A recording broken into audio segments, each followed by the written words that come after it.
So let's begin using these two assumptions to derive a graphical representation of consumer preferences.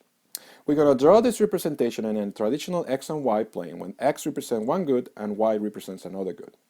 Let's do a concrete example to make this even more clear. Let's say that x represents something like blue pencils and y represents something like red pencils. And furthermore, let's say that this consumer doesn't really care about the color of the pencils. This consumer just wants to write. So he just wants a pencil. He doesn't care about the color. So the first assumption, completeness, basically says that the consumer can make a choice between goods. So for instance, when the consumer has 5 of each good, let's call that bundle A. The consumer can choose between that and another bundle that has 4 and 4. Let's call that B.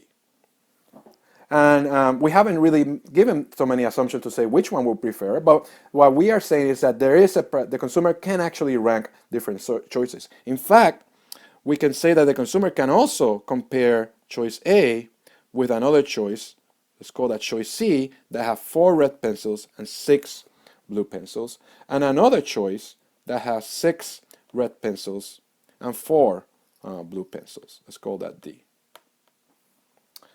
So the consumer can make all of these comparisons. So that's the first thing that we need to, so we can actually represent this graphically. The second thing we want to do here is we definitely want to connect all of the choices that give the consumer the same satisfaction. Now, if we do that in this situation, we're probably going to end up with a curve that connects choices D, A, and C, because those choices give the consumer the same satisfaction. Why is that? Well, it's probably because this consumer doesn't really care about color. He or she just cares about number of pencils. And in each of these choices, the consumer has exactly 10 pencils. When you have 5 and 5, 6 blue and 4 red, or when you have 4 blue and 6 red. So all of those choices, the consumer ends up with exactly 10 pencils, so therefore the consumer is equally happy about all those choices.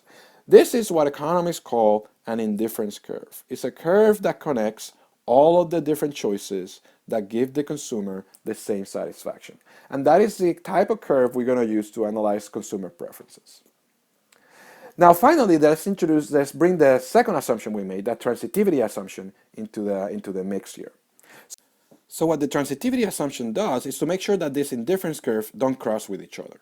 For instance, let's say that we say that this consumer actually likes A rather than B, but is indifferent between actually B and D. Well, that would be inconsistent, and if we did that, we will have to connect this line this way.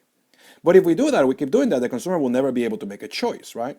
So by saying that the consumer cannot be inconsistent, essentially what we're saying is that if the consumer likes A to B, then he must also like D to B, and there must be another indifference curve that lies just below that initial indifference curve.